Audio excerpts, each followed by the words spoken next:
Gimana nanti kalau kita husnudzon, kita ditipu? Allah akan melindungi kita. Allah tahu siapa yang mau nipu, Allah tahu siapa yang punya rencana jelek, karena tidak ada sesuatu yang luput dari pengetahuan Allah. Dan Allah tahu kita berbaik sangka juga bukan konyol. Kita berbaik sangka karena ingin mematuhi perintah Allah. Tidak ada yang lebih pahit dari berharapnya hati kepada Allah. Allahumma aftah lana hikmataka ya Allah.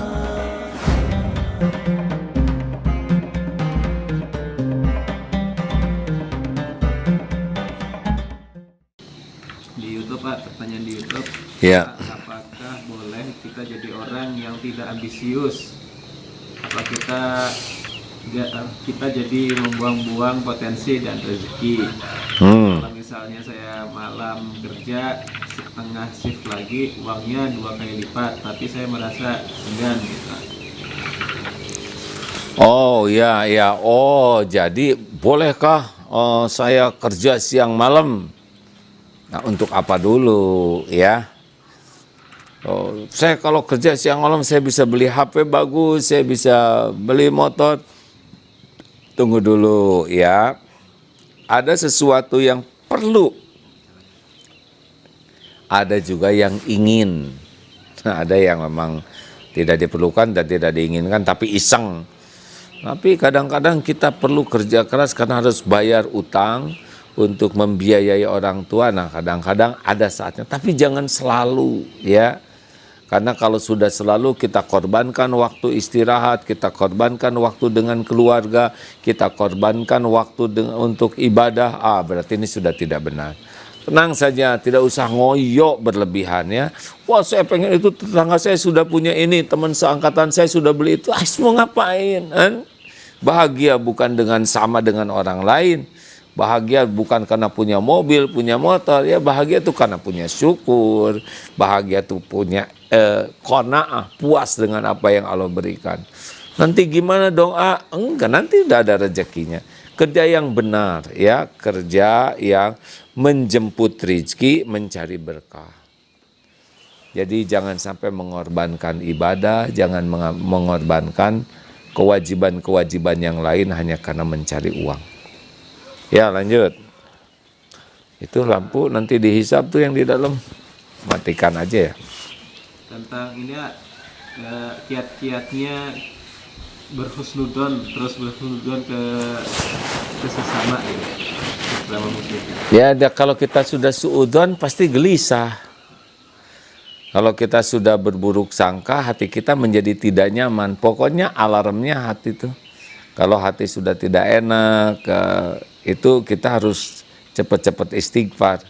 Ini ada yang salah nih di hati saya. Ya, memang ada gelisah yang baik, yaitu gelisah takut tidak bisa punya bekal pulang nanti. Tetapi pada umumnya adalah kalau kita berbuat salah itu kan cirinya dua. Satu, hati tidak enak, gelisah, tidak nyaman, dan yang kedua takut ketahuan orang. Istighfar. A'udzubillahi minasyaitonirrajim. Wah, berlindung ke Allah supaya nggak ketipu. Capek, suudzon tuh capek ya. Gimana nanti kalau kita husnudzon, kita ditipu? Allah akan melindungi kita. Allah tahu siapa yang mau nipu, Allah tahu siapa yang punya rencana jelek, karena tidak ada sesuatu yang luput dari pengetahuan Allah. Dan Allah tahu kita berbaik sangka juga bukan konyol. Kita berbaik sangka karena ingin mematuhi perintah Allah. Allah tidak akan menyia-nyiakan. Contoh gini ya. Wah, kalau saya sholat, nanti rezeki saya, kalau saya sholat tepat waktu, kalau toko ditutup, nanti gimana dong, rezeki saya berkurang. Ini aneh. Yang nyuruh sholat Allah, yang membagikan rezeki Allah. Masa jadi berkurang gara-gara kita patuh ke Allah? Ini nggak masuk di akal. Wah, wajah saya jelek, nggak ada yang mau sama saya. Lah, yang bikin wajah Allah, yang ngatur jodoh Allah.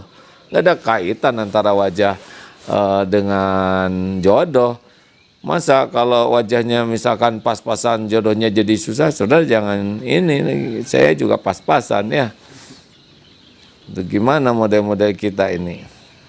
Ya, lanjut. Baik, berikutnya ini ya, ini curhatan dari seorang bapak.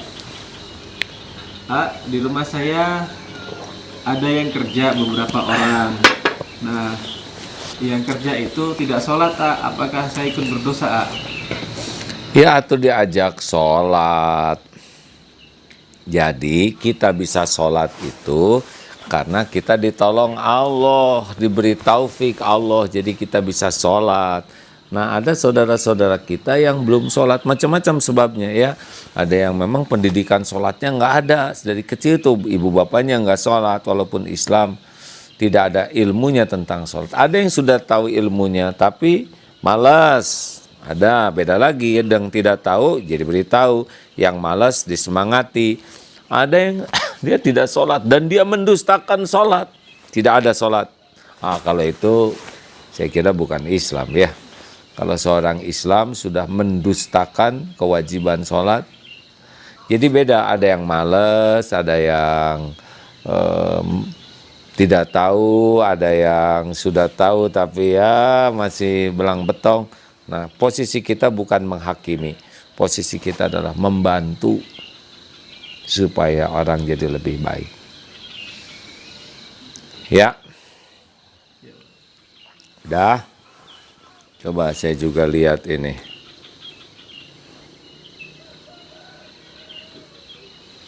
Nah, Ini salah satu kunci bahagia adalah tidak berangan-angan gitu, Bagaimana membedakan cita-cita dengan angan-angan, oh kalau angan-angan mah nggak jelas ya. Tiba-tiba jadi Spider-Man ya, angan-angan tuh nggak jelas. Kalau cita-cita tuh ada rutenya. Saya bercita-cita ingin bisa hafal Quran, yang mengamalkan Quran, dan juga bisa menyampaikan Quran kepada yang lain. Saya bercita-cita ingin bisa haji dan menghajikan ibu. Kalau angan-angan, ya kadang-kadang suka enggak terstruktur ya, dan mungkin tidak jelas rutenya. Tapi kalau cita-cita kita tuh harus jelas, rutenya adalah untuk kebaikan, rutenya adalah dalam keridhaan Allah, rutenya adalah menuju sorga. Nah, cita-cita tuh di dunia tuh cita-citanya apa? Yang menghasilkan khairun nas anfa'uhum linnas, sebaik-baik manusia, manusia yang paling banyak manfaatnya. Kemudian kita meninggal husnul khotimah, dikubur kita lapang, ketika hisab kita diringankan, dan ke sorga. Nah, semua cita-cita kita harus mengarah kepada kepulangan kita yang jadi ahli sorga. Pengen punya rumah, ya nggak apa-apa punya rumah. Pengen punya rumah banyak, boleh nggak? Boleh dong, supaya nanti bisa manfaat buat orang banyak. Yang jangan itu adalah untuk dianggap sebagai orang kaya, dipuji sebagai orang kaya. Pokoknya ingat, khairun nas anfa'uhum linnas, sebaik-baik manusia, manusia yang banyak manfaatnya. Bercita-citalah jadi dokter yang banyak manfaat. Bukan dokter kaya ya, tapi kaya dengan ilmu, kaya dengan kaya hati, kaya amal, kaya gagasan, kaya kebaikan. Ya, terakhir Baik, bagaimana memanage perasaan supaya tidak berburuk sangka kepada sesama muslim yang berakhlak atau bersikap tidak adil, Ya, sebetulnya kalau sudah ada fakta bukan berburuk sangka ya. Kalau buruk sangka itu tidak ada fakta. Tapi kalau Allah sudah memperlihatkan fakta yang jelas, itu sudah bukan prasangka buruk lagi. Tapi memang nyata ya. Ini rekan-rekan jangan sampai jadi konyol ya gara-gara begini. Misalkan malam-malam ada yang nyoket jendela kletek-kletek. Oh, dia nggak tahu pintu ya. Dia nggak tahu pintu. Ini pintunya.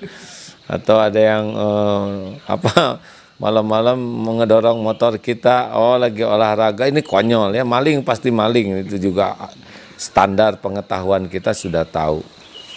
Jadi prasangka baik pun tidak menghilangkan kewaspadaan. Nah, begitulah. Tapi rasa-rasakanlah di hati. enak kok kalau kita mencari 1001 alasan berbaik sangka. Kenapa ya? WA belum dijawab, ya mungkin sedang sibuk, sedang ngurus orang tuanya, sedang ngurus anaknya, mungkin sedang melaksanakan kewajiban, tapi dia online. Mungkin HP-nya itu kan ada yang on terus, lihatnya sebentar tapi on-nya terus lama, 10 menit, 15 menit, walaupun online belum tentu sedang baca. Atau mungkin kuotanya habis, atau cari 1001 alasan. Makin orang itu orang yang beriman kuat, udah jangan suudon ya. Karena mungkin dengan keimanannya itu, dengan takutnya ke Allah, melakukan sesuatu yang kita sendiri belum terjangkau tuh. Keimanan kita belum menjangkau alasan beliau melakukan sesuatu. Yang enak mencari 1001 alasan berbaik sangka. Percayalah, hati akan tenang. Terima kasih sahabat-sahabatku sekalian, semoga ada hikmah dan manfaatnya. Tidak sampai jam 6 ya, karena masih recovery. Jadi semoga ada hikmah dan manfaat, dan semoga Allah melindungi kita dari bala, fitnah, musibah, dari wabah ini. Dan Allah menyembuhkan, ya Allah sembuhkan saudara-saudara yang sedang sakit, yang wafat jadikan syuhada. Dan yang musibah-musibah ini ya Rabb, Rabbana la tu'akhidna in nasina aw akhtana. Rabbana wa la tahmil alaina isran kama hamaltahu ala alladhina min qablina. Rabbana wa la tuhammilna ma la taqata lana bih wa'fu anna waghfir lana warhamna anta maulana fansurna 'alal qaumil kafirin. Taqabbal minna ya arhamar rahimin. Rabbana atina min ladunka rahmah wa hayyi lana min amrina rasyada. Berikan ketenangan bagi hati yang sedang resah gelisah. Berikan kecukupan ya Allah bagi yang kekurangan. Cukup yang sedang dililit utang, lepaskan dari hutang. Berikan jodoh terbaik yang sedang menunggu menantikannya. Berikan keturunan ya Allah yang sedang mengharap-harapkannya. Berikan pekerjaan yang berkah, rezeki yang halal barokah. Berikan rumah tangga sakinah, berikan kepada hamba-Mu ini lahir batin sehat wal afiyah. Dan yang utama Allah marzuqnal istiqomah. Istiqomahkan kami ya Allah. Jangan cabut nikmat iman ini. Ya muqallibal qulub, tsabbit qulubana ala dinik. Taqabbal minna ya arhamar rahimin, innaka antas samiul alim. Rabbana atina fid dunya hasanah wa fil akhirati hasanah wa qina azabannar. Amin ya Allah ya rabbal alamin. Alhamdulillah. Terima kasih. Subhanakallahumma bihamdik asyhadu alla ilaha illa anta astaghfiruka wa atubu ilaik. Bersedekahlah saudaraku sekalian, bersedekah. Itu ada rekening DT Peduli yang akan disalurkan kepada saudara kita yang sedang dilanda bencana. Assalamualaikum warahmatullahi wabarakatuh.